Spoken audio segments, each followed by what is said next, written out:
Thank you so much.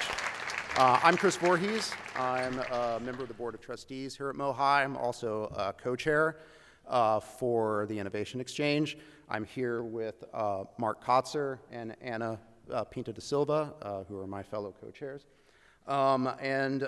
Before we really get going today, we've got several thank yous to get through. And we'll start with the sponsors for this event. Black Sky, the Hugh and Jane Ferguson Foundation, and then a special thank you to Maureen Frisch, who's a fellow trustee and just a mega friend of the museum. And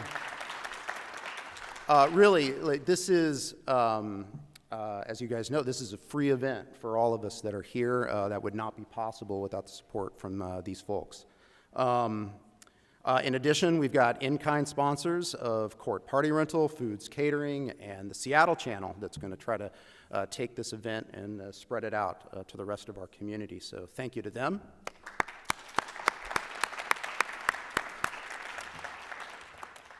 And then we'd like to give a special thank you to the rest of the Innovation Exchange Committee.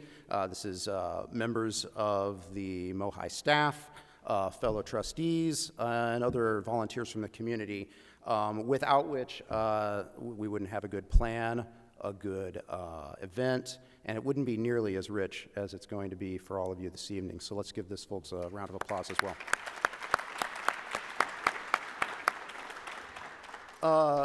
Final to all of you, and you're going to be thanked a few times for both attending and also participating in this event tonight. I'm very, very happy to see so many people here on a Thursday evening when it's sunny out and you could be someplace else to have this important conversation and to participate, as you will, a few times over the course of the evening. I'm curious, how many of you is it for which that this is your first time at MoHI or your first time at a MoHI event? Let's raise your hands. Yeah.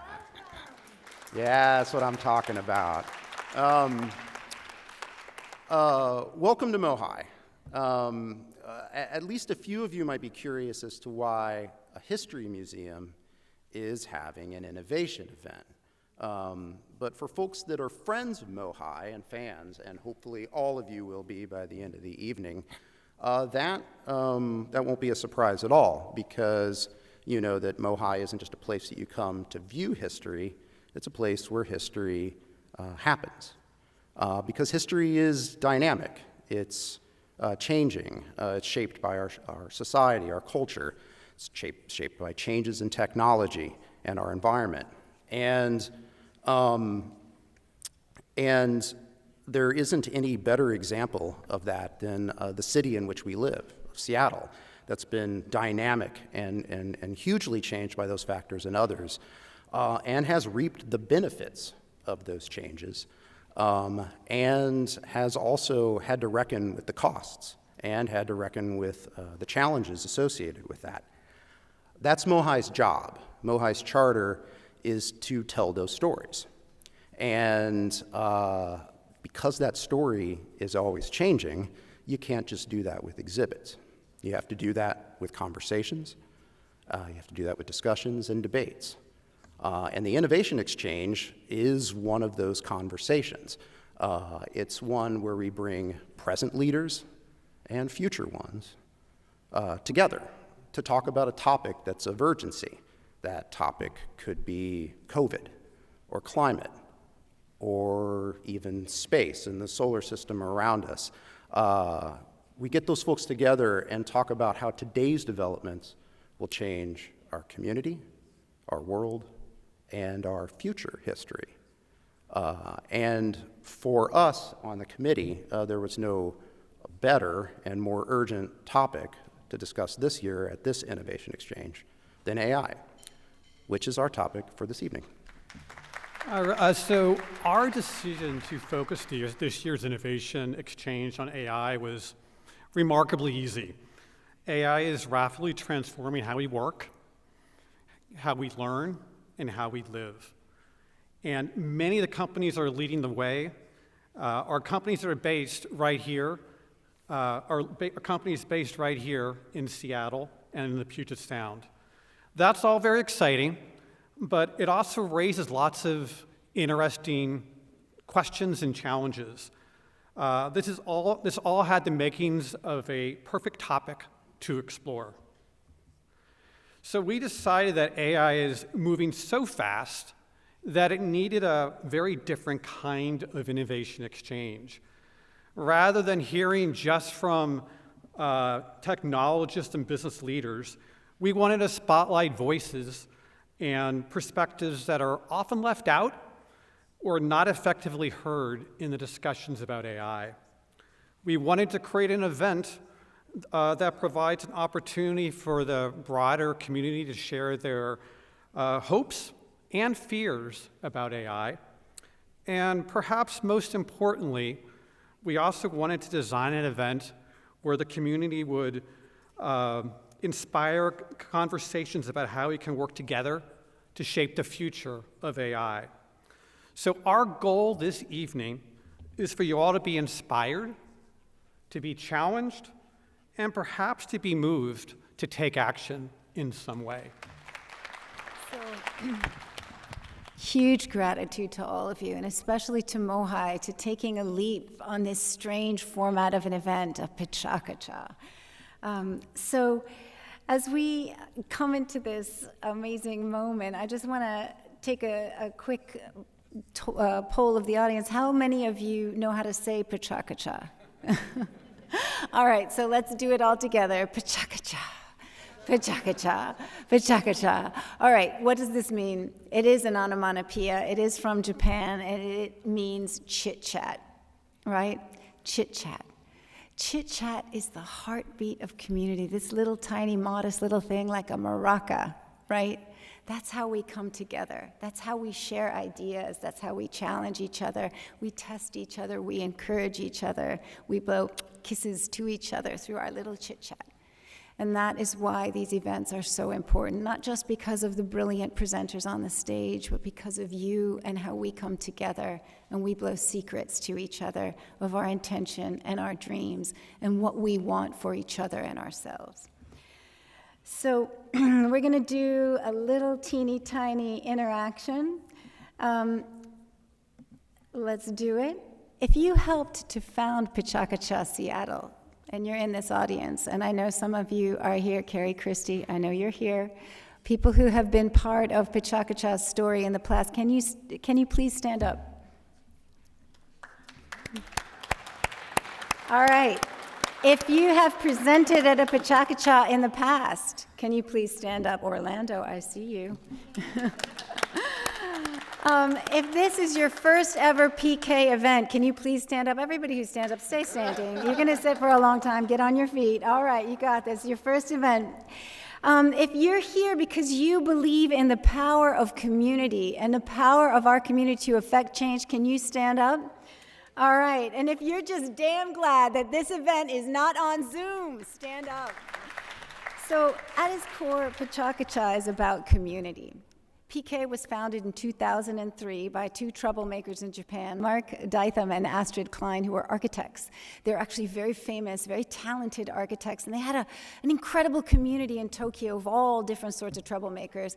They launched an art gallery in association with their practice, and they wanted to celebrate these great people. But you know, a lot of their friends were architects, and they're a little long-winded, as those of you who know architects know. And so they said, hey, you know what, we want to have you present your work at our new gallery space, but you guys are long-winded, so each of you have 20 slides each and 20 seconds per slide, and oh, by the way, those slides automatically forward, and you have no control, so 6 minutes, 40 seconds is all you got. That is how PechaKucha was brought into this world. These evenings became so successful that Mark and Astrid's friends who were coming to visit from all over the world started to experience them, and they said, hey, we should have these events in our cities. So from PechaKucha Tokyo came PechaKucha London, came PechaKucha Paris, right? Seattle, San Francisco was PechaKucha number 8, Seattle was PechaKucha number 32. And we have since become one of the most prolific PechaKucha cities in the world. We have been around for 18 years. This is our 78th event. We have hosted over 900 speakers from across our brilliant and beautiful community on this PechaKucha stage. We've reached thousands and thousands of audience members, and I'm hugely grateful to all of our partners, and especially to the Seattle channel for extending the magic that is inherent to our community to the magic within our community. And PechaKucha is fueled by one thing, is fueled by the whole lot of love in this community and by people who know that we come together to build and create a more joyous, more equitable, MHCID, I see you, more joyous, more equitable, and more resilient world, and we do that together. So these are just some images of some of the most amazing events that we've had. We create spaces and places for our creative community to come together, to discuss, to share, to celebrate, and to learn and lead together. And we always have one singular goal. And that singular goal is to create courageous community. One heartbeat, one event, one chit-chat at a time. So partnership and friendship have always been at the heart and the core of what we do. It's not only about collaboration, it's really about how we come together and make the future possible, and I think that's what makes this event here at MOHI so special. So today's event exemplifies this, from MOHI to the Seattle Channel, from Tillicum Middle School to the William Gross Center for Innovation, from the University of Washington to Seattle University, Owner, I see you, from the wonderful intros by my amazing MHCID students to the brilliant performance by the BWB drumline. Let's give it up to them one more time. PK is powered by partnership and fueled forward by community. No one exemplifies these qualities better than my friend and my collaborateur, the amazing, the inspiring Leonard Garfield. Brilliant leadership, insight, generosity, creativity, care, and commitment are the hallmarks that come to mind. It is a privilege to be here and to work in community with you and to serve on your board. Leonard, for those of you who do not know, is the director of the Museum of History and Industry, where he works with a team of community members, trustees, and staff to empower every Seattle resident, and particularly its youngest citizens, with the tools of history as we work together to build a stronger future. And guess what? He's about to celebrate his 25th year leading our community. And with that, I give you Leonard Garfield. Wow. Well, thank you, Ana. Ana Pinto de Silva is amazing. So let's have a round of applause for Ana. You are unbelievable. Ana has created such community around the PechaKucha concept and community, and it's really amazing. Hey, here's an interactive part. Look around you, right around here, because we're going to be talking a lot about the future, but as Chris said earlier, we are surrounded by history. A history that stretches back to time immemorial and is constantly reaching toward the future. The land and the waters upon which we gather right now are the historic and contemporary lands of the Coast Salish people, whose displacement we acknowledge and whose endurance we honor. On this site were Duwamish seasonal camps. Imagine the life that was there, the richness of that. And this was the very spot where David Denny built his pioneer timber mill, which transformed the Seattle economy. Look up there.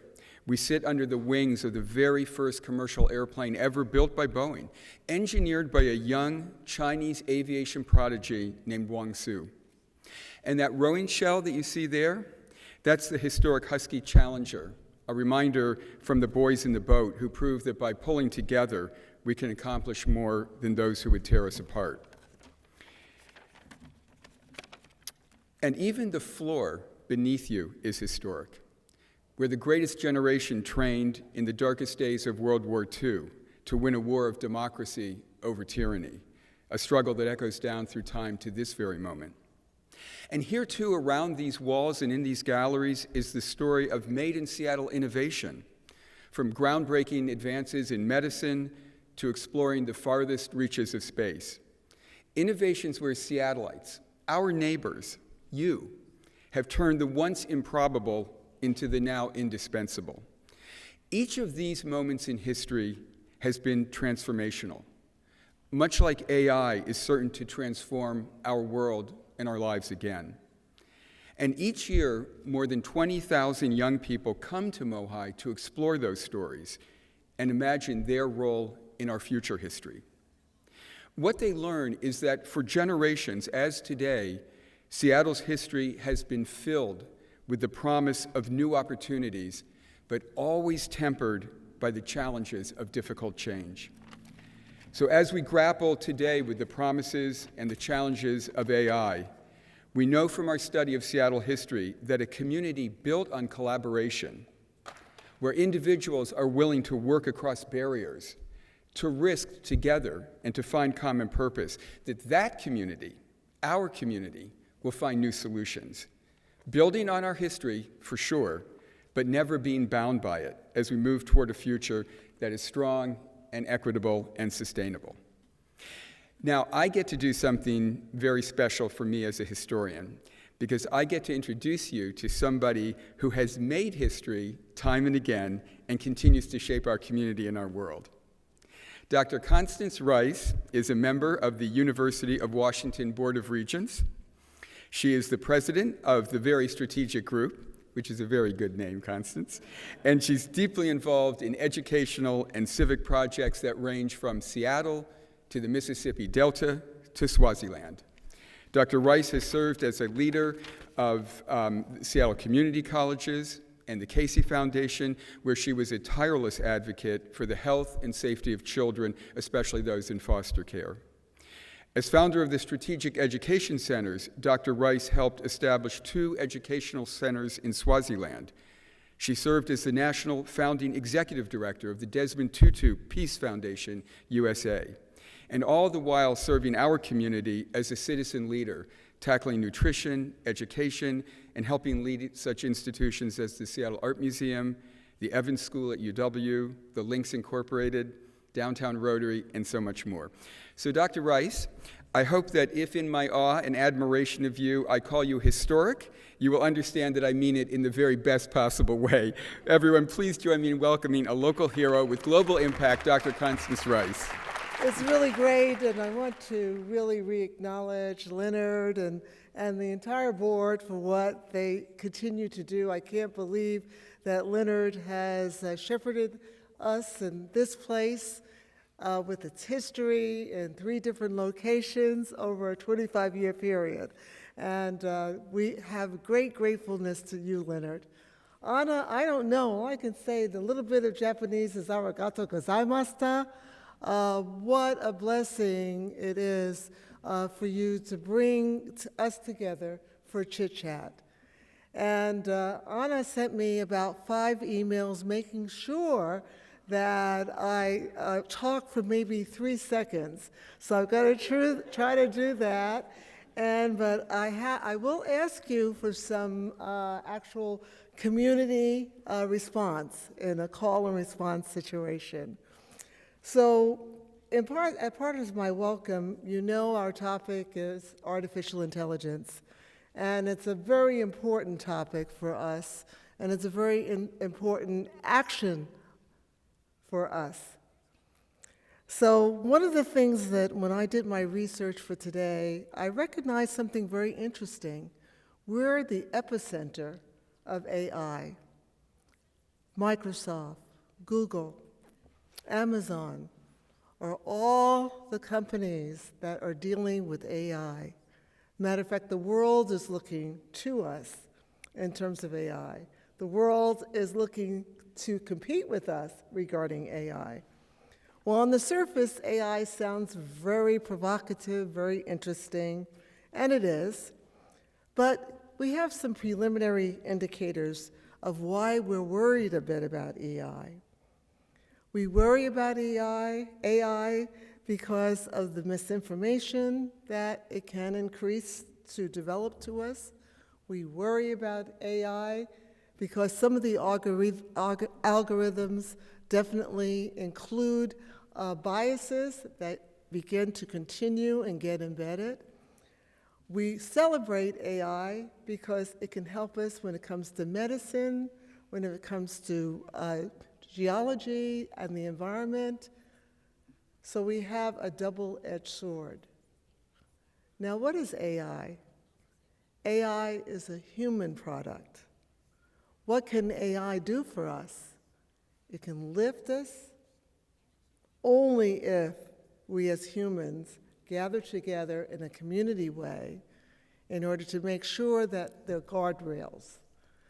I was looking at one of the messages coming to me from the United States Office of Technology, and that office indicated that they would like to do, out of the White House, a Bill of Rights, a blueprint on AI, in order to make sure there are guardrails that do not include the segregation of thought and of energy and creativity in a negative way. Now, we'll hear a little bit more about that later, but I wanted to seed that with you, that there are good things that are happening and there are challenging things that are happening. And Anna, in her brilliance, has brought together a multi-sector group of individuals, multi-generational sector of individuals, and even a drum line. Now, 300 of you are here. The day is shiny. The price was right. It's a free day. But I need a commitment. I need you to look to your neighbor to your right and say to your neighbor, I'm interested in a community-led guardrail for artificial intelligence. I believe, all right.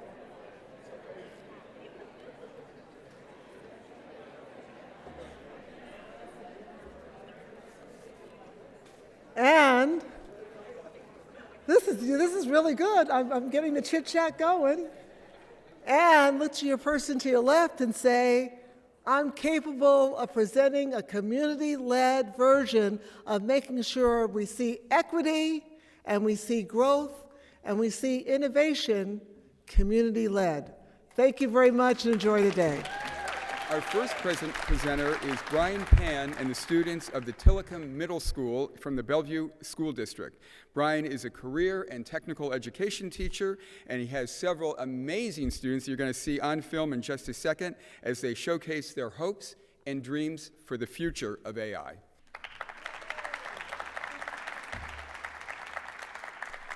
Well, thank you, Leonard. At Bellevue School District, one of the things that we kind of focus on is talk less and smile more. And I think that really hits home for what we're trying to do here. So I'm going to throw it right to Rand, who's going to introduce the video that you're going to watch.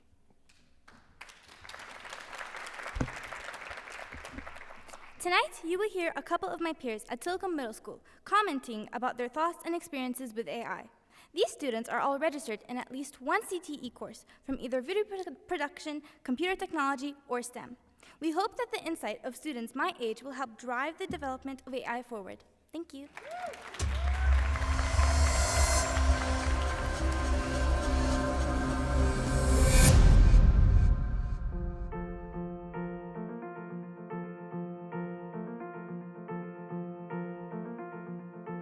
I know that AI stands for artificial intelligence, and it's a recently invented type of programming that can get computers to learn or understand what humans are telling them and improvise, making new decisions each time they are asked.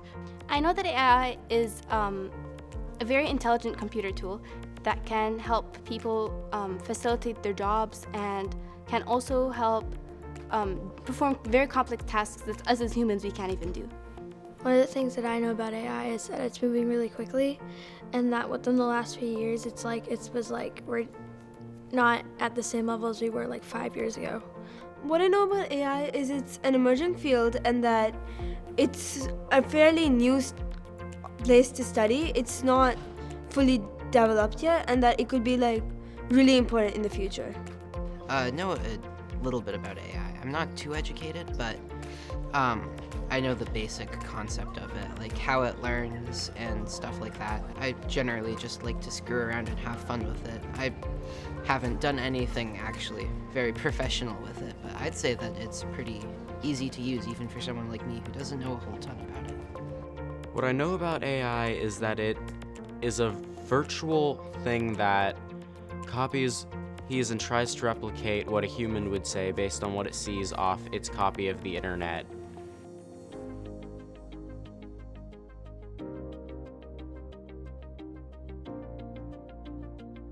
So far, I've used it only for images.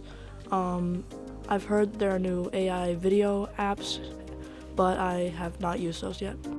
I don't specifically use like ChatGPT or any sort of AI, but I'm sure like in some of the apps and applications that I use, suggestions I get on YouTube, that kind of thing, I am using AI. I don't use it often. We have a Google Home at my house, and every now and then we would ask it random questions. For example, what is the weather outside or what's the time? But other than that, I'm not aware that I use AI very often. I use AI in a game called Dungeons and Dragons. I'm a dungeon master, meaning I tell the story behind the game, and sometimes I use it to write sections of that story. I have sometimes used AI for writing, and possibly like when I need to shorten an essay, every once in a while I will use Grammarly's AI feature. I've also used AI for giving ideas, and for example, like if I need a picture that I'm not really good at drawing, then I'll ask AI, can you like draw this picture for me?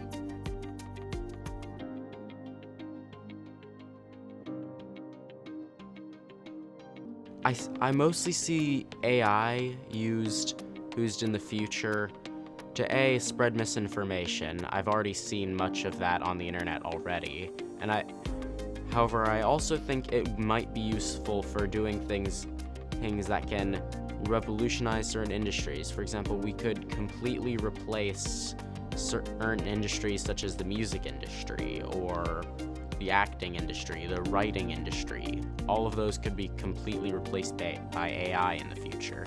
I think that in the future, humans are going to try and use AI to do as many simple tasks as possible, and later probably more complex ones. AI is definitely becoming much more complex and is being able to do more different things, but I still feel that at the moment, humans are much more capable and can understand things like feelings that machines cannot. I think AI could help a lot of people if it is designed correctly.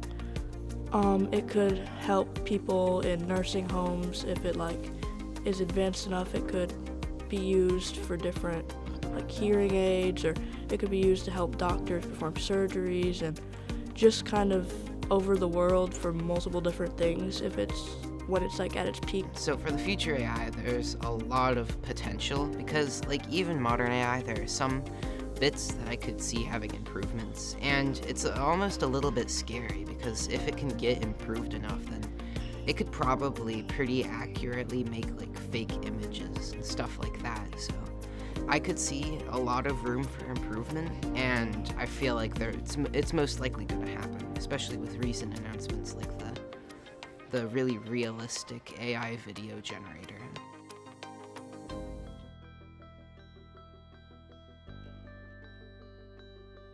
I think the developers of AI need to be thinking about maybe how child-friendly the AI is, and maybe if a child is trying to use it to cheat on a test or trying to use it to cheat, maybe thinking about how the AI would respond.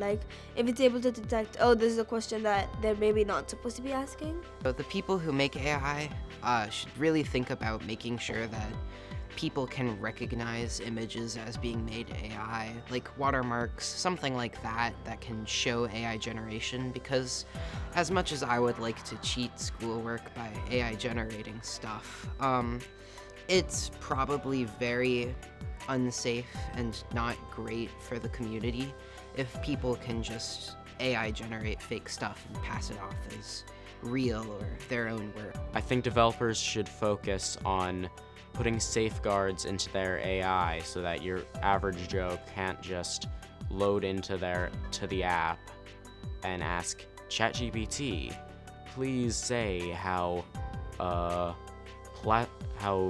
floor tiles cause cancer. When people are developing technology, they should probably consider that. Not give these computers like the ability to run themselves.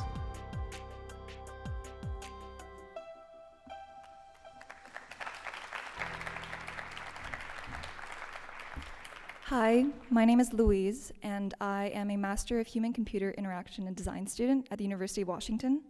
And today I have an immense pleasure of introducing our very first speaker, Jay Cunningham. So Jay Cunningham is a PhD candidate in the HCDE program at the University of Washington, and he is the only student on the Board of Regents. So driven by an impeccable sense of ethics and compassion, as well as a strong commitment to social justice, Jay approaches his work on AI and machine learning systems from a holistically human-centric perspective, and better yet, a community-centric perspective, where he approaches advancing equitable natural language technological practices for Black and African American English speakers. Now, through his many accolades, research fellowships, and teaching positions, what stands true throughout all of Jay's work, and in particular from my conversation with him this afternoon, is just how much he cares about people. This is seen through his active involvements throughout many Seattle-based organizations, as well as his upcoming 7-month travel fellowship, where he will be traveling to countries like Nigeria to study the transatlantic slave trade. And this will better inform his research on responsible AI. So without further ado, I would like to give a very warm welcome to Jay Cunningham.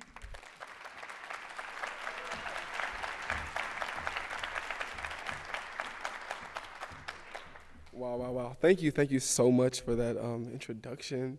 Hello, everybody. This is like a beautiful audience, and I am super excited to be here with you today. Again, I think everything that was shared about me was pretty accurate, but I am today going to just share about my journey into responsible AI and my career. And so in UX research, we use journey maps to convey users or persona journeys through their experiences. And today, I'll take you on a journey of my career in responsible tech innovation and socially good civic engagement. So I grew up in a small town called Artesia, Mississippi, which is home to only about 400 residents, many who are African American, low resource, and I'm the West African descendant of formerly enslaved people who emerged through chattel slavery into sharecropping, Jim Crow era, and modern day community resource constrainment. And Artesia was the site of a voter suppression incident in 1876 in which a group of heavily armed white men came to intimidate black voters. And after about 500 black residents fought back against this event was deemed as a Negro riot, an event which was reported in the Jackson Times as people who were devils to be fought with fire. And so I wanted to make sure that we hold on to that. And so for me, from a young age, community activism and engagement in civil rights has been super significant. I've always been infatuated with consumer technology and AI, and even though my family couldn't afford these technologies, I figured that if I went to college and studied them, that I had no way but to use them, and building tech would certainly put those things in my hand. I was super involved in college and undergrad. I went to the University of Alabama, and I was a leader of many student organizations. And you can tell by the many things that were on my chest at that time. I was told that my neck was heavy. But I think that my passion for civic engagement was really significant, so much that I minored in it, so much that my engineering professors told me that I shouldn't have majored and minored in civic engagement and computer science. While I was studying engineering, I felt so drawn to social justice issues of race, equity, and inclusion, but these disciplines felt so disconnected. Topics about equity never really seemed to connect with my computer science education, educating me on the stakes of technology and design. I realized that early on that being a production-level software engineer just wasn't for me. I liked being around people. And so after I worked at Lockheed Martin and Oracle, where I found joy in coding, but wanted to be in a role where I could influence what we as technologists build, and furthermore, ask why, how, and even should things exist at all. Then I pivoted to being a product manager, working at Facebook and and Microsoft. And while I really enjoyed the experience much better, the problems and products that I worked on didn't quite compel me. And I was, again, way more interested in studying how people interacted and were impacted by AI systems. I made the brave decision to apply to a PhD program and ended up here in Seattle. I'd never been to Seattle before, didn't know what I was getting myself into. And again, a boy from Mississippi and ended up here was a really huge transition. And then my graduate research spans work in critical technology practices and responsible AI systems, specifically for marginalized users and communities. And when I say critical technology practices, I'm referring to these humanistic approaches of innovating technology that considers people and places the most marginalized, underserved, countering bias and harmful technologies. And in much of my own research and work, as mentioned earlier, this work has specifically focused on advancing responsible design of equitable automated speech recognition. I got a little accent, I got a little Southern Mississippi drawl, but I also speak African American English. And for me and other people in my community that identify the way that I do, experiences with voice technologies are seemingly not equal and representative. I've been fortunate to work at a couple tech companies, Microsoft, Apple, Google, and with all of those, working on some of these same issues. I'm super passionate about civic and community-based participation in stewarding a landscape where technology is collaboratively designed with the most marginalized to shape a more justice-oriented future. And so for me, what does that mean and how I'm doing that here in Seattle? It means I'm having the amazing opportunity to recognize the importance of community input and accountability in tech design. I developed a Seattle-based Black Community Advisory Board at the University of Washington that brings together local Black community organizations to the table to guide, lead, and collaborate on work that promote tech equity, given the innovation that happens right here in our backyard and the significance of involving communities most impacted in that. I'm on a mission to evangelize in some ways and exemplify how we can shape responsible innovation, especially in the era where AI is rapidly being developed with loose safeguards, and where the tech industry reconsiders the notion of moves fast and break things, but also considers who are the people and the places being broken in the process. Much of my interests in work have centered this topic in which I call Black community-centered design, where I've explored topics of anti-Blackness in computing and social justice, Black users in fintech, equitable speech recognition and natural language processing, and Black community participation in technology innovation. And so, needless to say, I'm pro-Black, but I'm also pro-everyone. And I think that this is an experience where I'm often faced with this question of why Black people are just Black communities. While I'm sometimes seemingly exhausted of answering that question, I'll still share. John Lewis once said, if not me, then who? And if not now, then when?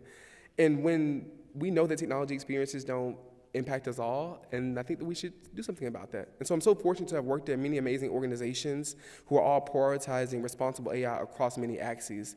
And I'm really grateful to be pursuing my research in justice-oriented tech innovation independently through the SSRC Just Tech Fellowship and supporting many of the new work that I do, and also studying this work at an executive level at the University of Washington as a student regent. Looking forward, I am excited to pursue topics of responsible quantum computing and community-based data sovereignty and technology public policy. I actually got a chance to co-write and testify on a bill with the state senator on regulating automated decision-making in the state of Washington.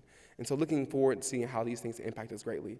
This is my town, so in reference back to my own community, who again, in 1876, Black Mississippians who were seeking radical change, and again, referred to as devils to be fought with, I hope that those who seek to downtrodden humanity through power structures, whether social or technical, know that the bridges you burn only light the way towards exposing pathways for liberation for the most marginalized communities. And this is surely a really great nightmare for those individuals, and the terror that they speak of is only a reflection of the spirit and the battles that they might face within. And so my journey and career into responsible AI has been a calling, and is one that I'm super fortunate to be a part of. And again, thank you so much for having me here in this space.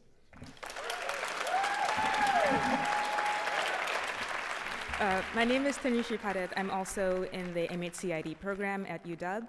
It's my honor to introduce Allison Gazarek from Intentional Futures. Allison is a former high school teacher whose work centers on equitable public schools and student-centered solutions. At Intentional Futures, her team sits at the intersection of social impact, technology, strategy, and design. She'll be presenting on her recent work around socially responsible development of emerging technology and AI. So please give a warm welcome to Allison. how do biases in AI reflect biases in society? And how can we understand them to avoid repeating the mistakes of our past? History is a series of choices, whether we choose action or inaction. What we put in informs what we get out. What if we started with better inputs instead of mitigating what has never worked? In 1950, Brown versus Board of Education passed in the Supreme Court, effectively ending de jure segregation in schools across the country. But it took decades for cities to implement desegregation, and Seattle was no exception. Redlining and racist housing covenants led to unequal resources and segregated schools across our city. For years, local Black activists, churches, organizations, and students demanded integration through boycotts, protests, and creation of freedom schools. And in 1971, Seattle Public Schools became the first major public school district in the country to voluntarily implement desegregation without a court mandate. Citywide integration was this kind of audacious idea that in order for education to be free and equal, resources had to be shared across the district, and that school quality could not depend on the wealth and resources of a specific neighborhood. It acted as a forcing mechanism for the district to invest in schools equally, which wasn't perfect. The burden often rested on families of color to acclimate to white spaces, and white families left the district in droves. This is me at Roosevelt High School. My brother was bused south to Garfield. My parents were Seattle Public Schools, staff, and my grandparents went to the same high school I went to. And it's certainly where my passion for public school equity was born. 40 years later, Seattle Public Schools is about as segregated as it was 40 years ago.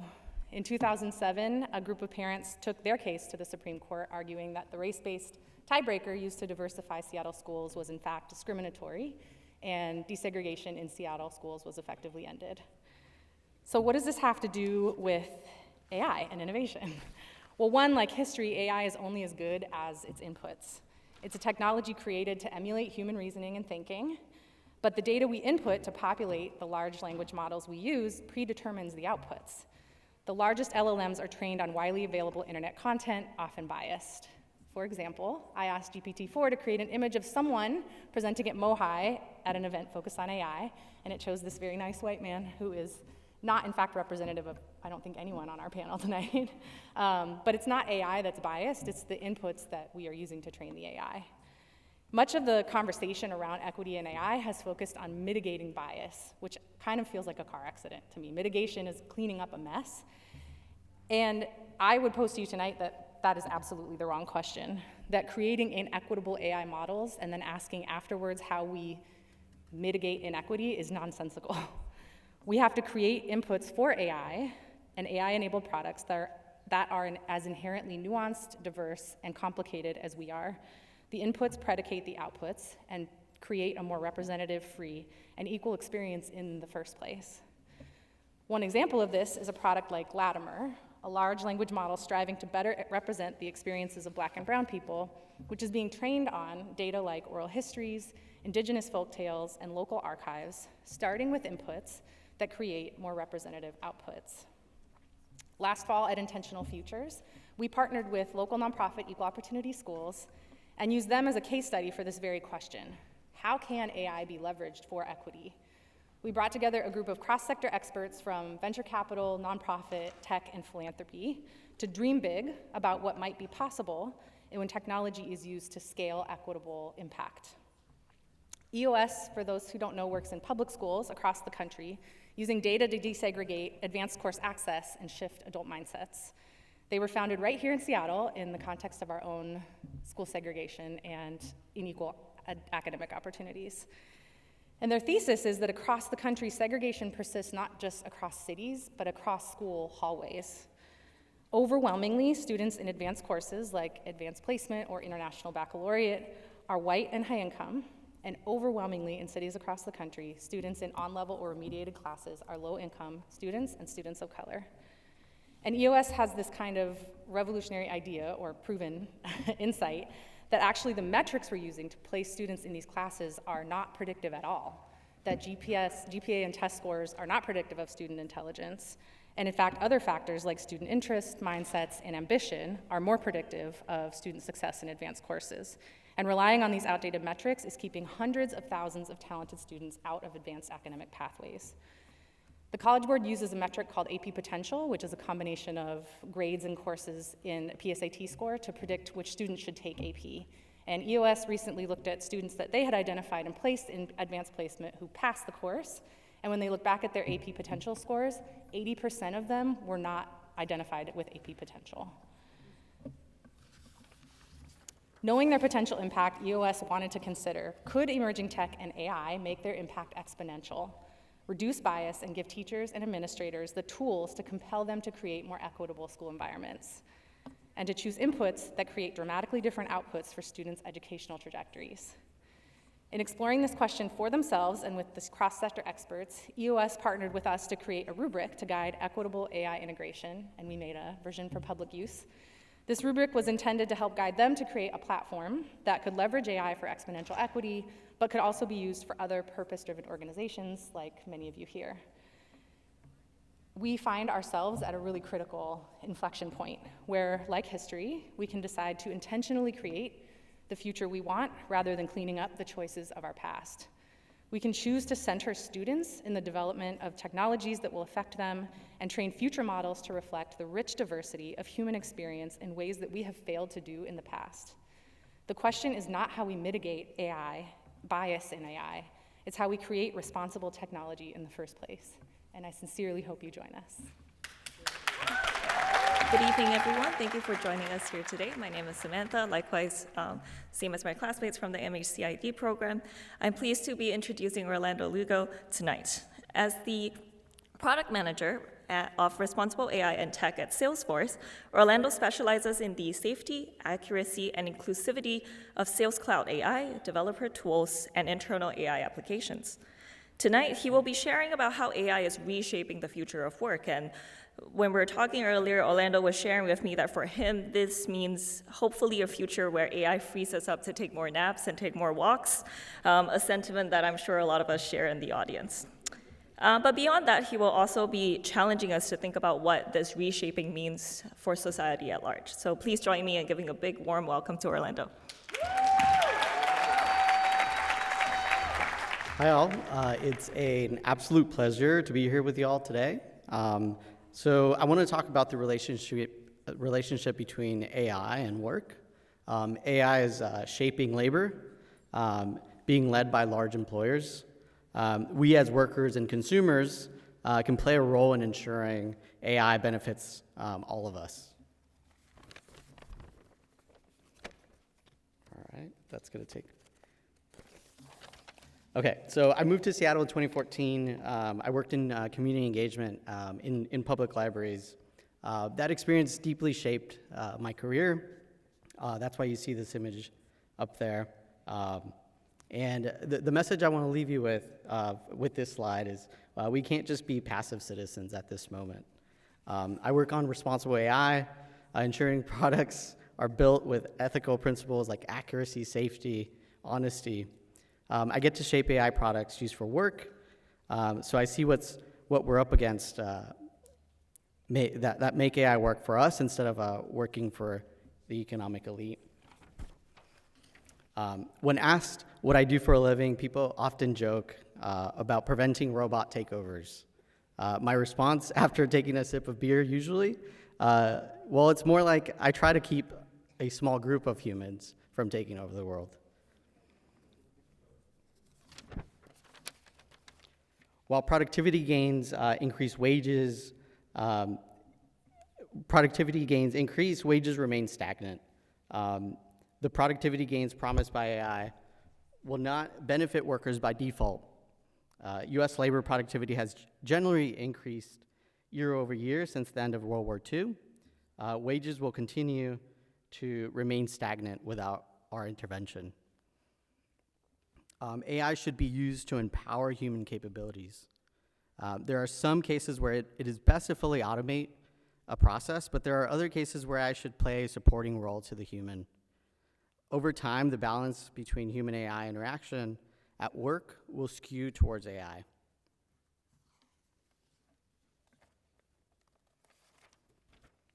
The skew towards more AI at work is clear. The power of AI is being used to replace workers for profit in our capitalist society. Maximizing profits is nothing new, right? What is new is how connected we are today and how we can impact the future. Like the Industrial Revolution, AI is automating cognitive tasks, shifting labor demands towards tech-driven roles, demanding adaptability. Just as in the past, this shift presents an opportunity for growth and innovation, but also challenges how we transition into this new reality. We've shaped industry before. All through research, advocacy, and proactive legislation, like automotive safety reforms of the past. Today, we can apply the same principles, y'all. Enact proactive legislation to ensure safety standards are integrated from the beginning. AI can free us to focus on creative and strategic pursuits, enhancing job satisfaction, opening new opportunities for personal and professional growth. We face so many challenges. We need human ingenuity and AI. As AI transforms labor, we must culturally shift how we view work. AI's role isn't just about replacing tasks, enhancing human capabilities, and creating new opportunities. Embracing this change requires redefining success and productivity, focusing on collaboration between human intelligence and artificial intelligence to foster a more dynamic, inclusive, and innovative workplace. The 40-hour work week and working for a single employer could all be reimagined, and they're all in flux as gig work becomes more common. It's a phenomenal opportunity to reimagine. We need robust industry standards and ethical guidelines to prevent exploitation and ensure fairness in AI use. I challenge all of us to advocate for regulations that require transparency in AI systems, mandatory audits before deployment. We can redistribute efficiency gains to benefit everybody, not just the economic elite. AI and capitalism can coexist, but redistribution efficiency gains require wages that are tied to human AI productivity. To make AI accessible and beneficial for all, we need specific initiatives like subsidized AI education, public access to AI tools, and support for small businesses to adopt AI technologies to compete with big business. It's awesome. It's really awesome that y'all are here to learn about AI. It's super important to have a good understanding of AI and its impacts. I encourage you to learn prompt engineering, discover which of your data trains large language models to enhance your AI literacy. And be a voice. Urge your representatives to advocate for fair AI practices, including government funding for non-commercial uses of AI.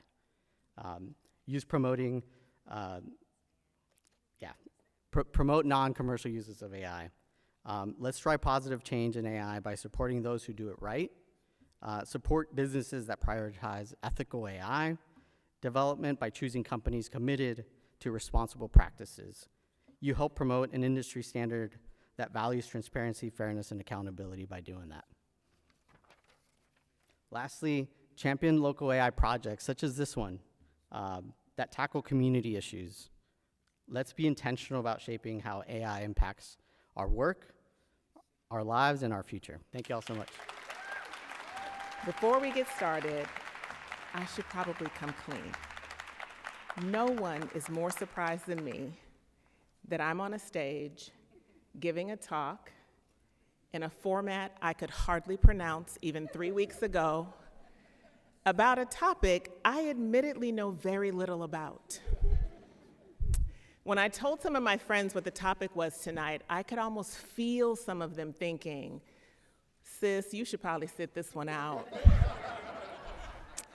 But then most of them also said, in a voice barely above a whisper, aren't you afraid of AI? Now, I think this is a good question. And so I'd usually respond, well, I don't know, what are you so afraid of? And they would say various things. AI will take jobs, continue to not recognize black faces, or worse yet, categorize us as non-human, or, this is my favorite, that AI will be smarter than all of us and we'll all be its shit. Now, that last one, I think, is deeply connected to our overarching fear that karma is coming for us, but I'm told I don't have time to unpack that for you tonight because these slides, they're gonna keep on sliding. But I am here to make a declaration in my full admission of naivete that I am not afraid of AI. I'm not unconcerned, and I know I probably should be scared. I mean, reading Dr. Joy Bolamwini's book alone is enough to induce the night terrors. But fear of AI, it just feels like a bit of a magician's trick. With sleight of hand, we manage to shift blame for all of the ways that we live out of alignment with our words, and now those chickens, as they say, are coming home to roost. We just clutch our pearls when AI models expose the systemic sexism in hiring women or the racism that's built into policing and healthcare, but AI is not the parent, it's the child. And we are all hoping that AI will do as we say and not as we actually do. As a DEI expert, I sometimes have occasion to ask people whether they believe things like racism or sexism actually exist, and nearly always they say yes. But when I ask if they actually know a racist or a sexist, they nearly always say no. Except for, and this is an important exception, except for the Thanksgiving racist uncle that I continue to hear about. I don't know if y'all all have the same uncle or how that works. But the truth is, generative AI is much like this proverbial or actual uncle. It's unpredictable, doesn't always follow your rules, and isn't always interested in your logic. Now, if the truth is it's hard to hate each other up close, well, AI also enables us to get even further away from each other. We are so often learning about one another from so far away that all we can see are caricatures. Our devices where AI often lives aren't going out of their way to challenge our assumptions. I mean, my Instagram feed completely agrees with me that women's sports are better than men's.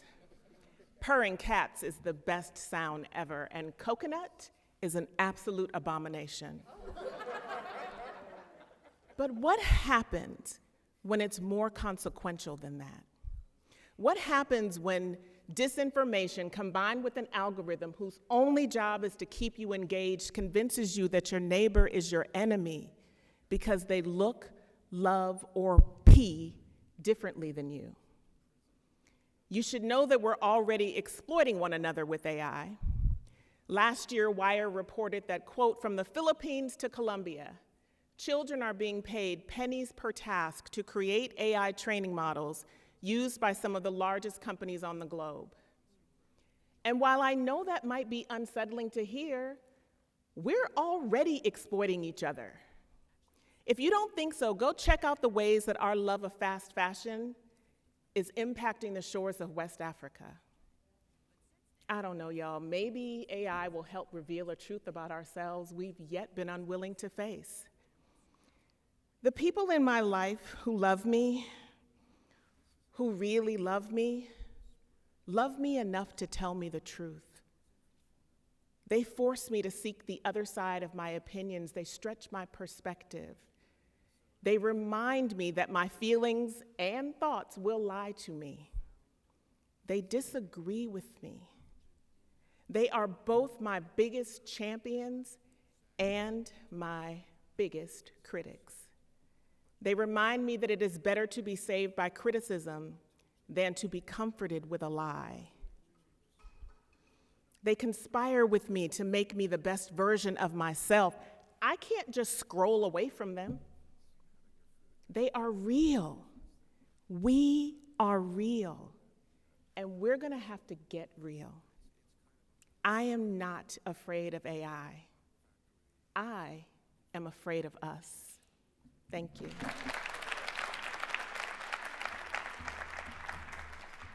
Thank you, Amelia, for that amazing talk. It was truly, truly thought-provoking. Good evening, everybody. My name is Arushi. I'm also one of Anna's students from the MHCID program. It's my absolute pleasure to introduce Africa Town Community Land Trust and William Groves Center for Cultural Innovation. They both are based in the Seattle Central District and are pioneering initiatives aimed at countering displacement and disenfranchisement caused by gentrification. ACTL focuses on acquiring and developing land to foster home ownership opportunities within Seattle's Black communities. Simultaneously, the William Groves Center concentrates on generating equitable opportunities in STEM and creative entrepreneurship for Seattle's Black youth and business owners. Together, they create a robust strategy to preserve community identity and enhance economic empowerment. Echoes of Innovation explores the roots of innovation from the African diaspora to the Pacific Northwest, focusing on African American contributions in the Central District. This journey invites viewers to consider how a holistic approach to creating truly inclusive and generative spaces can benefit everyone and not just a select few.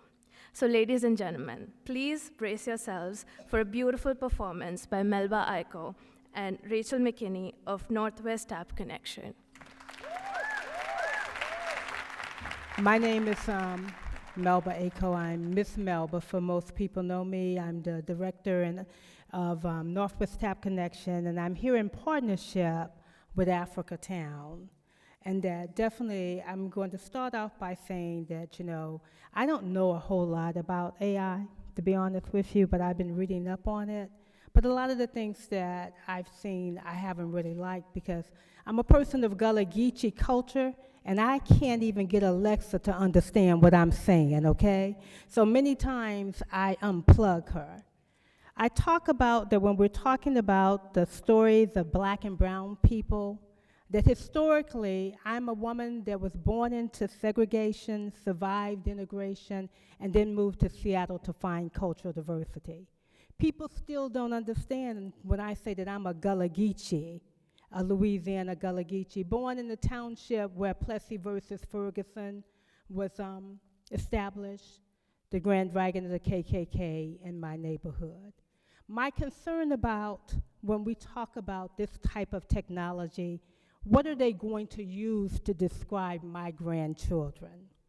How many years have I fought for my grandchildren to be equitable, and that when it's all said and done, what technology is going to define us? Will it be white lies or whitewashing of the people who we are? And I think that's the critical piece that we're talking about. When I talked to Africa Town, they informed me that they were looking at innovation. Oops, I hit something. I'm okay? You sure? All right. They talked about innovation. I asked Rachel to come with me so that you could understand what innovation is. Innovation is the ability to look and see something from a different lens, to create something that is inclusive of all sounds. Tap is a dance that comes from protest, and with that dance, though, you have rhythmic patterns that you can get into that changes the dynamic. She's gonna hit a couple of them for us. And I'm sorry if I'm a little bit off of scores, because when it got to AI, I'm gonna tell y'all, I was already upset. And then when she got up before me, I was really troubled, okay? Go on and hit it. Hit a couple for me, Ray.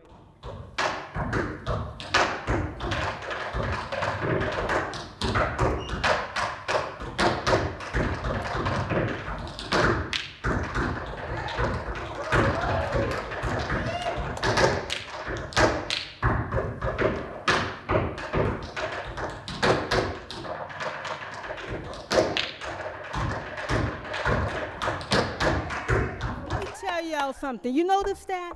You heard several rhythm taps, but they were all tap steps. It defines that when we look at a people, you cannot judge a people by one person that you know. Somebody got a friend, so they know all about us.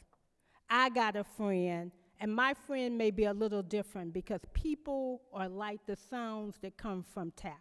Tap is a dance form that is historically rooted in protest.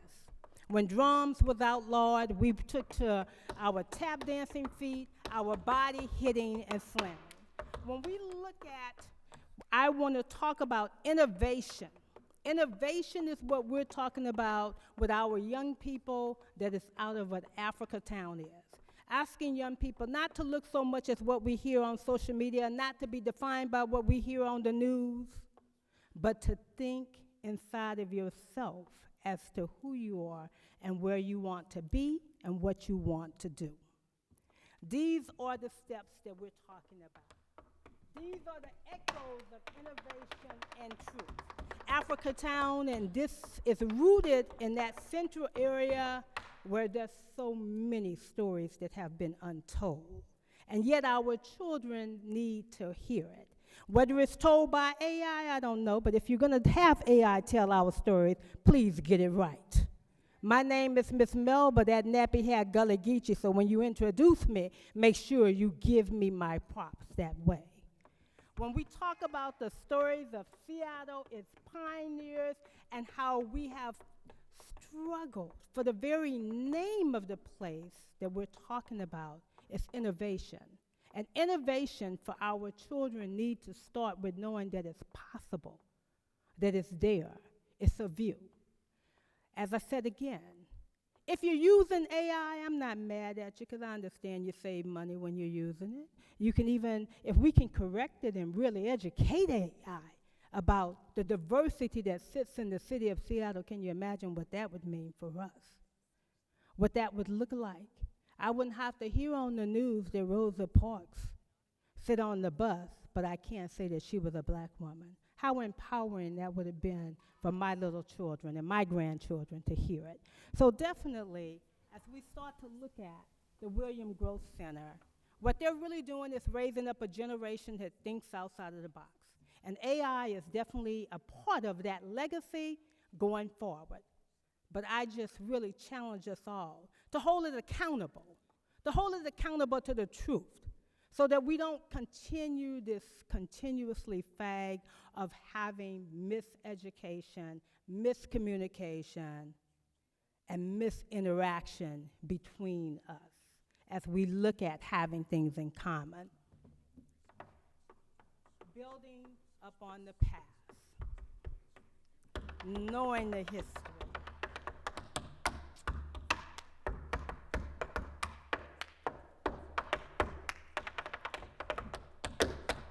Honoring those challenging pioneers that are creators and forms of artistic and social expression.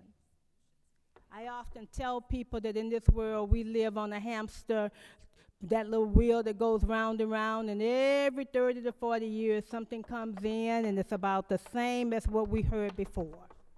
When I look at this piece that we did, we shouldn't be talking about what's happening with police in black communities and other communities right now. But it's always like it's continuously turning and coming back. When we talk about the protests that happened with Black Panthers, there was really a movement here in this city of Seattle. We shouldn't have to be talking about this conversation in 2024.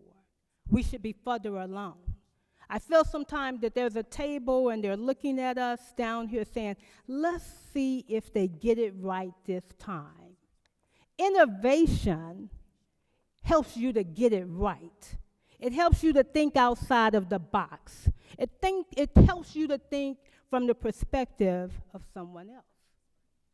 This is a timeline of the city of Seattle in that center area with people who are making changes.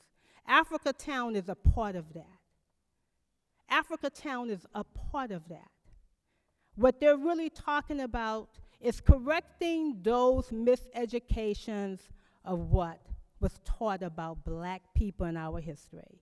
Changing the white lies and whitewashing of it is critical Because imaging and self-esteem and self-knowledge of who you are, regardless of race, gender, that's an important part for all children, and we're striving to make a difference there. I'm Northwest Tap Connection, but it is important for me to say that I stand in solidarity with Africa Town, because we need to make sure that we have our young people ready for the next generation. I think we're almost, my music, play it, girl. Thank you so very much. I love her. I want you to remember, for many of you, you think that this song is called Make Me Wanna Holler. This song is called Inner City Blues.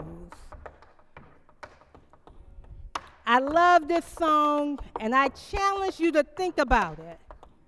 It's 51 years in the making, 51 years in playing, but yet it's as relevant today as the day that Marvin Gaye recorded it.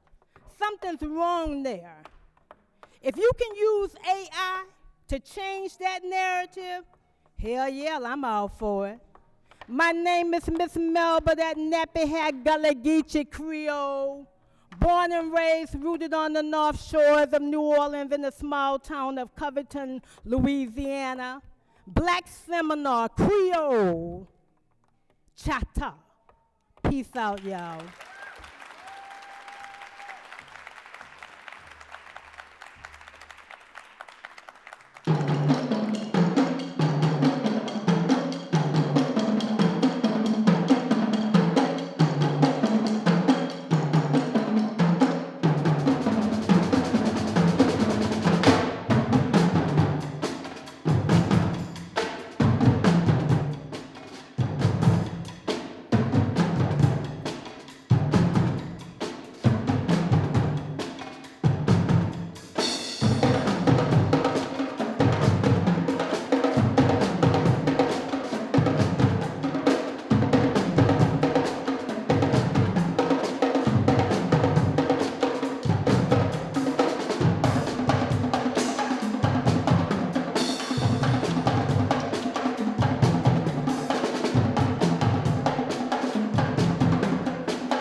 It is now my honor to bring Superintendent Chris Reichdahl to the stage.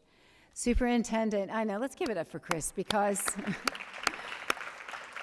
he is a transformational and visionary leader with a career in public education and an unwavering commitment to doing what is right for students. Chris Reichdahl, thank you. Here's the good news for you. They never let an elected official try to do something in 6 minutes and 40 seconds timed. So we'll do it in slightly less than that. The ask of me was to come up and reflect a little bit, and I first want to thank everyone here for being a part of something that if you haven't experienced before, you now know is such a beautifully complex and unique and inspiring way of thinking about things. The heart and the soul and the curiosity of middle schoolers saying, I think I know something and I'm not sure I know something about it, to the absolute conviction of our latter speakers who said, I've seen hurt before, and if we don't get this right, we'll hurt again. That is exactly what this is about. So thank you again to MOHI, to the board of directors, and to the leadership to bring this kind of conversation to this space. Yeah, please give it up for them.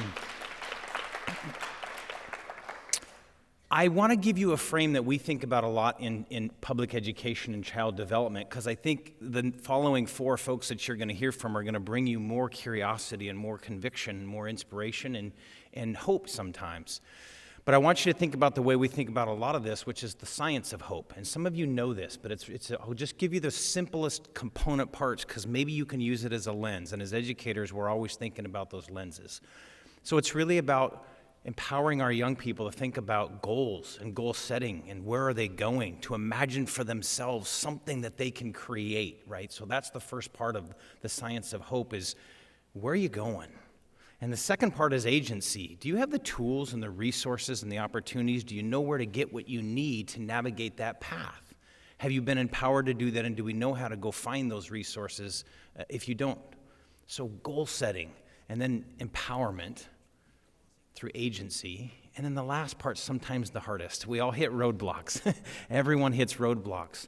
So we teach our students and we teach into these ideas of, do you have resiliency? Can we teach you the skills of feeling resistance and setbacks and knowing how to build the resources to overcome that because you've got your goal in mind and you've been taught the skills of acquiring agency. So if it helps you to think about that in this context, I would challenge you to do that, because 1 million kids in the state of Washington are increasingly being asked a little bit about, like, where are you going and what tools do you have, and when you hit resistance, how are you going to build the strategies around that? So I think that will be helpful. Here's the last thing I will say that I hope is quite hopeful. You're in the state in which I offered guidance. I was one of the first 5 in the nation on artificial intelligence to our schools. In the past, if you talk to educators, and we have some in the room, they'll say, another thing that runs me over and consumes my time in schools, I can't do this right now. This is very different. Generative AI is the creation of new knowledge that isn't particularly new, except that it sits in so many billions of parts that it's never been brought together. That's a hopeful thing. But you got to teach into it. So other states are thinking about this in terms of, like, here's another tool and how do we use it? And in Washington, we're saying, it's coming, let's be prepared. Let's think about it like we would any technology, the power to create in such beautiful ways and the power to hurt if it's not done well. So we are the only state, though, to pair it with a second effort right now, which is we are rebuilding our learning standards, particularly in English language arts. This will hit our librarians in time. By the way, librarians are amazing. Please help them and protect them everywhere. And eventually in the social sciences and other areas. But we're actually changing our learning standards, because what we have learned for 20 or 30 years is this is a place of incredible innovation in the Northwest, and sometimes technology does to us. But in order to empower students, they have to know what's in those algorithms. They have to know what's in that box. So we're really leaning into this idea that information, digital literacy, misinformation, and ultimately AI literacy is an intentional practice in this state. That's what we're building towards. So as we create and we innovate and we empower students and they have agency, it isn't just a tool they use. They're asking questions like, why did it spit out what it spit out? How do I know all the implicit bias in that? Who built that code? Why is it running me down, and every time I click on something, it gives me 4 more things just like what I clicked? Is it reinforcing what I already believe, or is it challenging me to believe something different? We can't let it be an accident that this AI innovation changes the world. It has to be an intentional practice. So you're in a state that's trying to do that with learning standards, beginning with 5-year-olds to get them to be thinking critically about it. And as I say, and I hope it helps you to think about it this way, I don't want to raise a generation of cynical thinkers. I want to raise a generation of critical thinkers.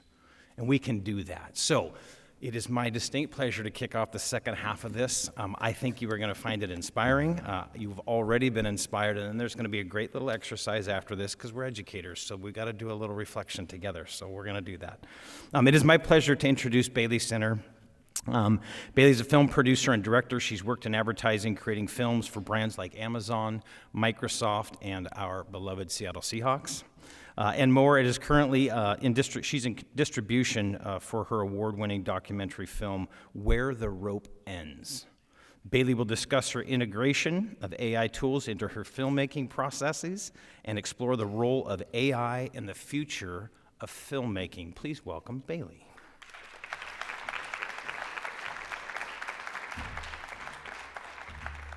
So yes, my name is Bailey. I am a producer-director. We're going to be talking about AI in filmmaking. So the first part of the presentation is we're actually going to do a mock project utilizing some of the AI tools that I use every day. And then the second half, we're going to talk about some of the exciting things going on with AI in the big world of Hollywood. So a little bit about me. I've been born and raised in Washington. I've been surrounded by a lot of the amazing, innovative companies that are here, and now I get to make advertisements for them, which is really awesome. And then, yeah, I just released my first feature-length documentary, so we're in the middle of distribution, going to film festivals, just got approved for a national PBS broadcast, which is pretty exciting. Thank you. The story is about Nicole, a local woman that was canyoneering, and she made a mistake and fell 60 feet onto a rock ledge and survived. She was rescued by Snohomish Search and Rescue by helicopter, and this film took about 7 years to make. So this is a picture of me when I first started making it. Just kidding, this was made by AI. But had I been using AI tools, I don't think it would have taken 7 years. I think that quite a few years could have been shaved off using tools like ChatGPT to really build the story and really hone in on the vision. So let's start with going into our interview. So normally when I go into an interview, I would write down all of my interview questions. But this time, what I would do instead is write down what I want to hear. So I know I want a story about this. I know I want some more thematic dialogue about this. So really thinking through the vision, because when you're doing interviews, the wording of a question is so important. So I'm going to plug that into ChatGPT and say, come up with some questions. So this is what it did. And so these questions are prompting the kind of response that I want. So it's prompting a story. It's prompting more deep level thinking. And this is something that could also be used if you're interviewing a potential employee, for example. So then we do our interviews. After we do our interviews, we're going to transcribe them using a platform like Rev. So that turns it into a script that you can work from, which is, in my opinion, a really helpful way to then build a story. So we have our hours and hours of script content, and then I already have in my head a vision of how I want the story to play out. Act 1, Act 2, Act 3.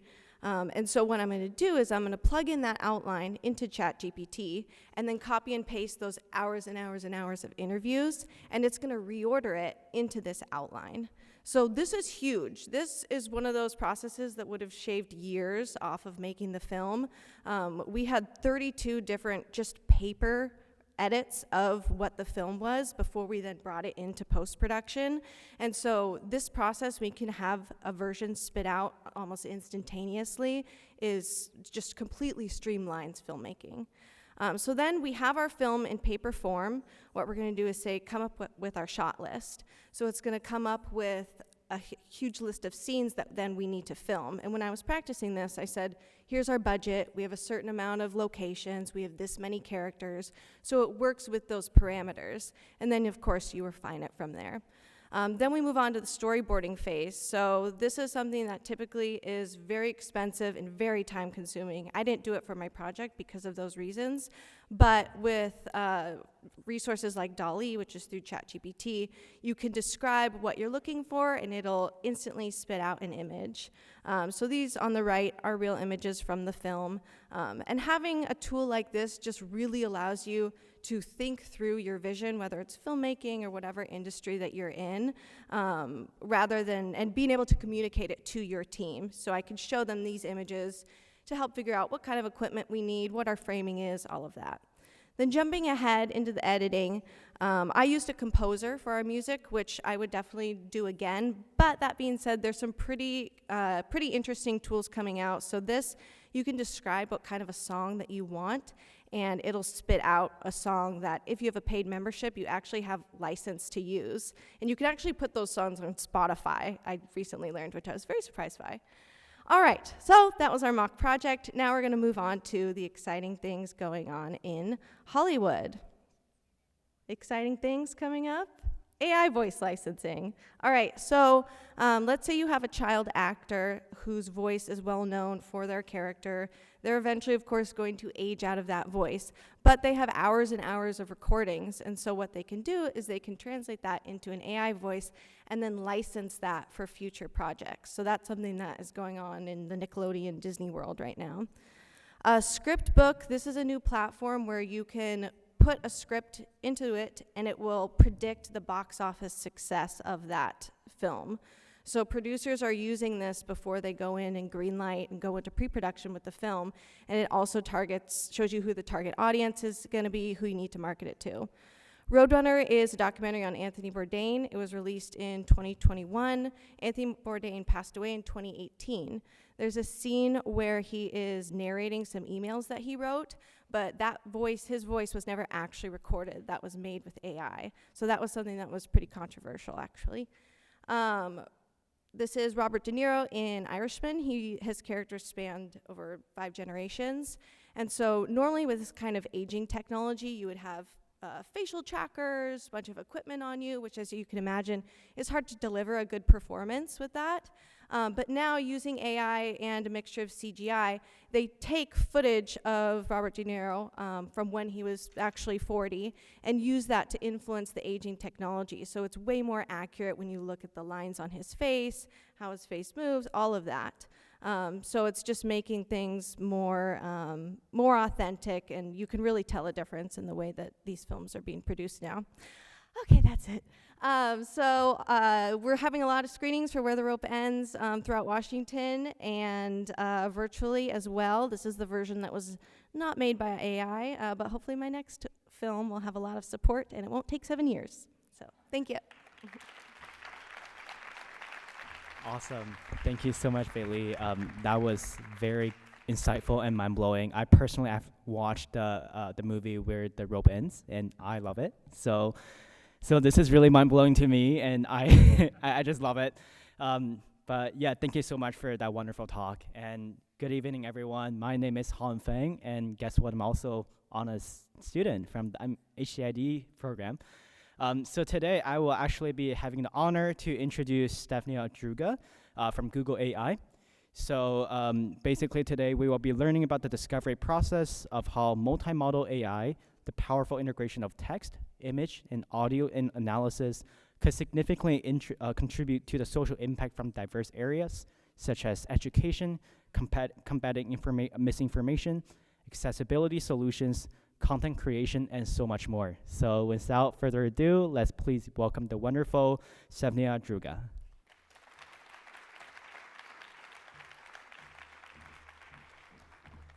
I'm going to talk today about multimodal AI for social impact. Lots of big words. So how many of you have used ChatGPT or DALL-E? Can I see a show of hands? Okay, so we know what AI is, probabilistic automation, but multimodal basically means AI that can work with lots of different inputs and outputs. So going beyond text, processing images, processing video games, processing sounds. And I started working in AI in 2016 and built a platform to teach AI to kids, which is featured here on the right side. It was building on top of Scratch, and it was allowing young people, K through 12, like the ones we saw in the beginning, to train their own models and use their custom models in games. Since 2016 until now, AI became mainstream. And as you all got to play with these tools, so did many other people. And it became controversial when an AI-generated piece of art won a competition. So the artists started building their own tools to prevent AI models from copying their images, like the tool showed here, Glaze. And there are lots of questions that are currently being asked around impact of AI in the creative space, like the examples we saw from Bailey before, and also around policy and copyright law. So in US, as of now, all of the works that are being created and generated by AI are not protected by copyright law. So you still need to hire a human, even if they use DALL-E or any other tool to generate content. However, in New Zealand, for example, that is not the case. Artifacts created by AI are copyrightable. So I really wanted to understand, like, where do we draw the line and how do people use these tools? So when generative AI became mainstream, I did this paper with what I call prompt artists. So these were people like Daniel Smith who developed his own style. So he used image generation to actually have commentary, right, on climate change. So he was creating these images as a polar bear in the desert or a gorilla freezing, and images that we were not able to easily express before to create an important social message. This is also coming to makers, and prompts are now like crafting materials. So this is an example from Instructables, which is one of the largest communities for makers, where people can just input an image or take a picture, something that inspires them, transform that into a 3D model and 3D print it. And it also really impacts industrial design. You can prototype much faster. Let's say you have a table and you want to explore all possible designs for a specific type of table, have some constraints, but explore different styles, and be able to more quickly prototype these different designs. We talked about movie just before. I wonder how many of you recognize where this image comes from, and if you could shout out loud. Yeah. That's right. Did you know this was done with AI? So this particular image with the stones was done with Runway ML, which was the first tool for video generation. And it actually became like part of a movie that won the Oscars. Now, there's a really big question around co-creation. How much do we do? How much do we delegate to these tools, right? When we make music, when we do 3D design, when we write, there's like an example of this ghostwriter. You could actually have generative AI in the physical space. We've seen examples of media generation. There's an entire episode of Planet Money podcast that was generated by AI and narrated by AI. There's actually a theater play in Czech Republic that was entirely written by AI and performed by people. And we also see a lot of impact in education, and this is the core of my research, where this promise of having personalized tutors, for example, Khan Amigo from Khan Academy was just launched, and it's really leveraging multimodal AI, because for math education, you can scribble equations, get feedback in real time. But I start studying this impact of AI in education and how kids and people learn about AI back in 2016, like I told you. And what I learned is that it's very important, on top of creating these applications, to explain to people how the technology works. We've seen applications of AI in climate change, from being able to process now satellite imagery and doing better prediction and for hurricanes. We're getting fires again in Seattle this summer. I'm sorry for the bad news, right? NVIDIA just launched new models for this. We also see new applications in medicine. When we are able to correlate like my sleep data together with my running data, clinical data from the doctor, I will have much more accurate diagnostic. Of course, the question of data governance is still a big one. An example of initiative from Open Humans is how we can control who accesses the data, who doesn't, who gets access to the model. And I think there's a lot of work that needs to be done there. However, existing studies on breast cancer imaging, for dementia detection, where we use custom-trained multimodal AI, shown very, very promising results. Another one is drug discovery. We've seen studies that show that multimodal AI could be used for better analysis of complex data at a chemical level to do drug discovery. Same goes for material science, when we could go at very different levels of analysis for the data, also analyzing all the patents that have been filled, and cross-reference like experiments with reviews of existing products and existing materials. Another one that is very close to my heart, because I speak 7 languages and I lived in many parts of the world, is using multimodal AI for language preservation. So we have a lot of languages that are spoken by very few people. So we could use these large models to preserve those languages. Same goes for cultural heritage. There's 2 examples here from Romania. One is the use of LiDAR and AI technology for scanning these ancient trees, so people can actually visit them later, even when the trees are gone, or scanning old monuments, or scanning old scrolls. So I think a lot of this work needs to be done with all of us. There are lots of risks and challenges, but also promising avenues for AI ahead of us. So thank you so much. Hi everyone, I'm Uma, also one of Anna's students. And it is my absolute honor to introduce our next speaker, Onur Bakhaner, from Seattle University. Onur is a political scientist researching and teaching human rights, AI ethics, and technology governance. His past research has involved studying how societies address past wrongs. Currently, he has been working on a book project exploring AI governance models. Please join me in welcoming Onur Bakhaner.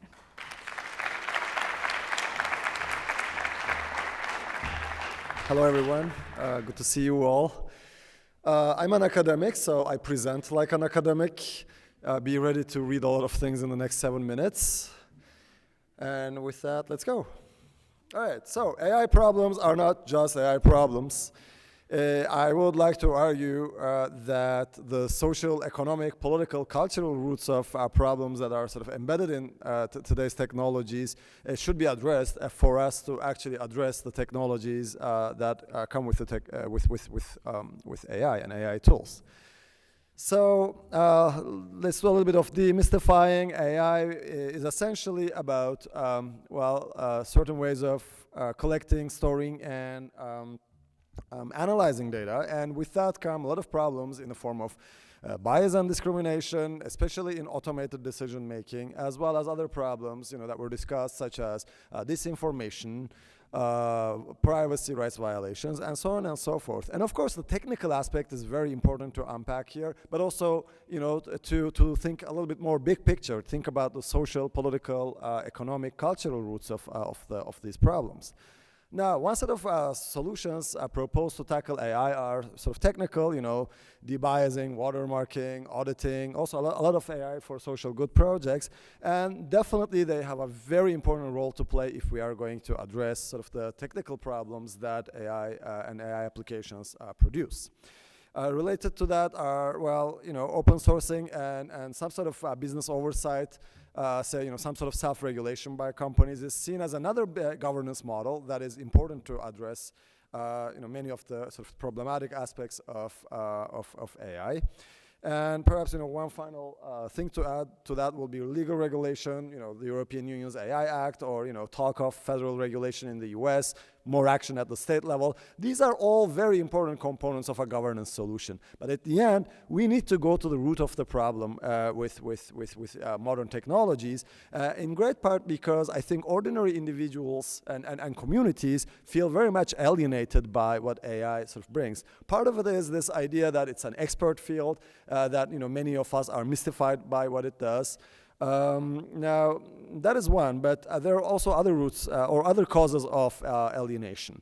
So a second one would be the fact that today's data and algorithms, sort of the producers of AI technologies tend to own them, and so even those experts who could do assessments are unlikely to actually have access to the data and algorithms. So that adds another layer of alienation between the production and use of AI and most of us.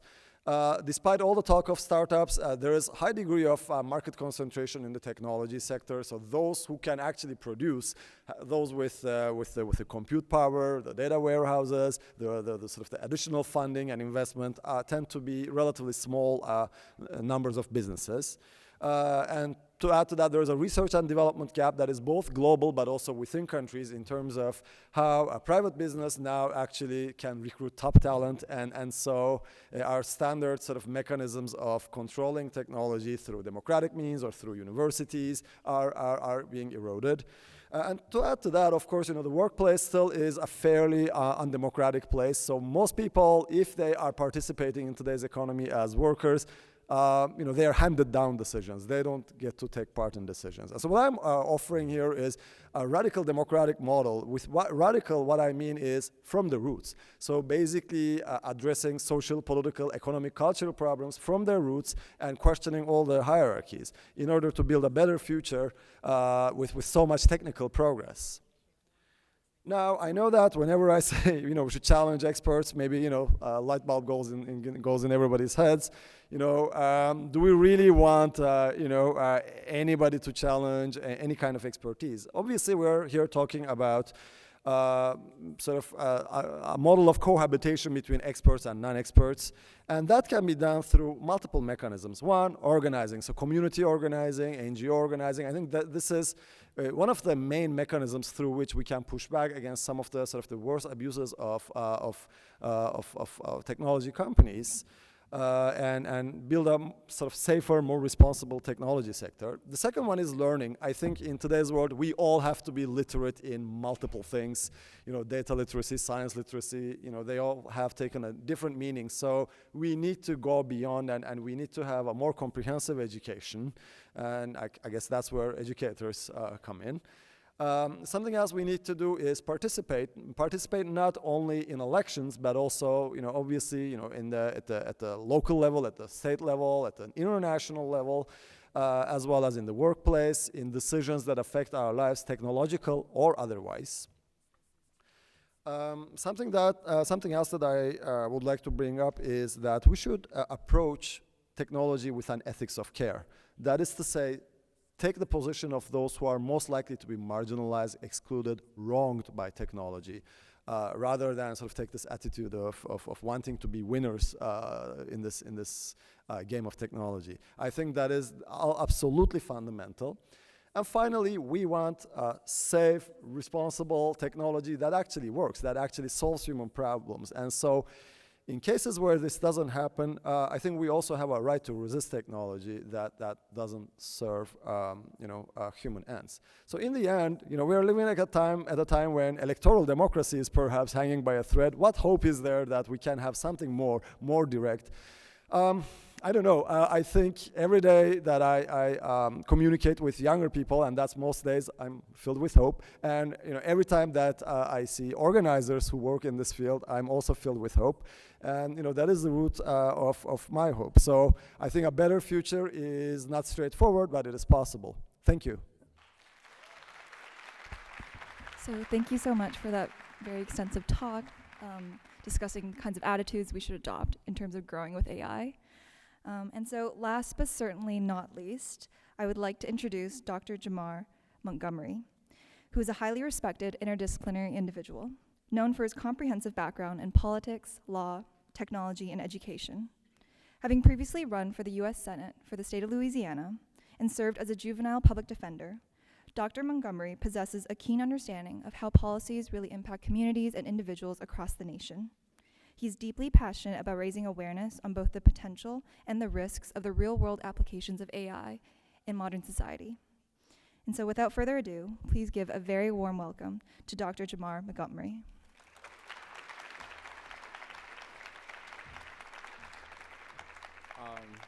Before we get started, my wife told me, don't get up here and bore these people with a long, boring speech. So, the best stories start off with, so I was at this Illuminati party. All right, let's go.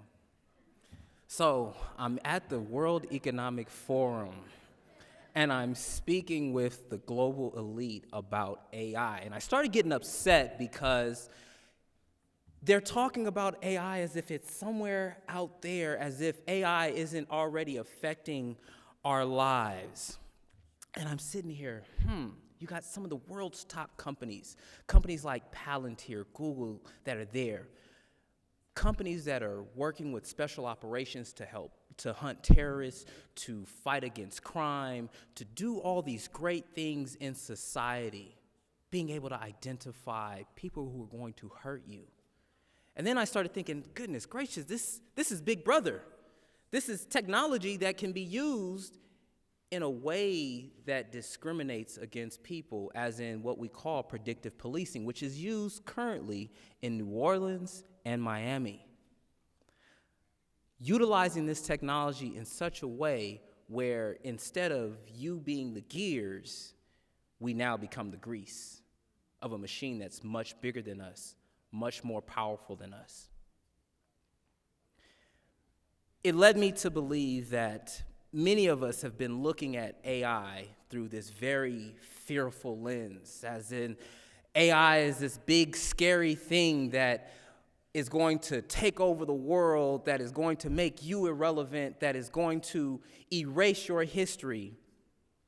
But who decides whether something is good or if something is evil? Are we allowing large tech companies to determine what is good or evil? Are we allowing large organizations and political organizations to determine what is good or evil? Are we leaving that up to AI? The next challenge that I realize is that the one element that we have been leaving out of this entire equation is the human element. We aren't afraid of the technology, we're afraid of each other. It is each other who determines how that technology is applied. So if we as humans are not applying this technology in a responsible manner, we'll have things like deepfakes, where, hey, I'm going to utilize your face and now be able to get into your Facebook account, get into your phone, or how about I utilize this technology to now recreate historical experiences so that you can now have a more immersive experience. Or we're now worried about hate speech, but isn't AI just uncovering what is already there and showing us? So if we want to have a better world where we don't have hate speech, then we have to tame our tongues and the speech that we have. We talk about AI eliminating jobs, but what about in economies that are developing that can on-ramp much more quickly than industrialized societies who are trying to figure out how to use this technology? They say that the mother of all innovation is necessity, and necessity is something that these economies have. Well, we can talk about these different tools. We got ChatGPT and Claude, and finding out about Latimer, which is a new AI that I didn't know anything about. But when we start to understand how these technologies work, we realize that these technologies only give us what we give it. We can talk about the ethics of artificial intelligence, and we should do this responsibly, but what does responsibly mean? I challenge all of us to think about we should embrace the dangers of AI. Our ethics will determine what we believe, and our ethics will determine how we react. They say that education is the most powerful weapon which you can use to change the world. I'm not worried about how people use AI. I'm worried about how people think about AI in their lives. If you are not educated on these particular things, you're going to be in a situation where you have global inequality. We tie that education to this inequality. Those who know about AI and those who don't. Those who know how to prompt engineer and those who don't. Thus, adding to this inequality that we have said that we want to fight against. We can talk about regulations, but if the only people who are making the regulations are people who are at the top, they're not making the regulations for those who are at the bottom. Those who may be disenfranchised, those who may not be represented. So when we talk about regulations and understanding that we have a responsibility to pull one another up on the challenges that we face in utilizing this particular technology to make the world a better place. We talk about, once again, that innovation, that spark, that thing that allows for us to bring new ideas to life. Are we allowing this innovation to shine bright in the darkest places? To find that innovation where others have not had access to it. But many of us are worried about Skynet. I'm not worried about Skynet. I talk nice to my ChatGPT. You should talk nice to yours. But when we think about AI again, it has this weaponized connotation to it. But what about the great things that AI can provide for us? How it can be a tool for mass generation, for generative AI, where we're creating new artworks, new works of literature, new ways of thinking, new ideas, tying different ideas together? Or are we going to utilize this technology for mass destruction? Our challenge is not how to use this technology in an ethical way. Our challenge is to change our own internal ethics so that we become the change makers of tomorrow. Thank you. Once again, thanks to the organizing committee that helped us put this event together, all of the volunteers that helped with the event this evening, and also back to how I started, which is thanking all of you, and especially for sticking around for the entire event. Without the audience and the participation, this ends right here.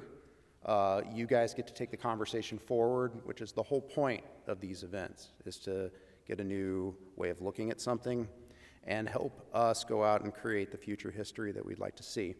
So with that.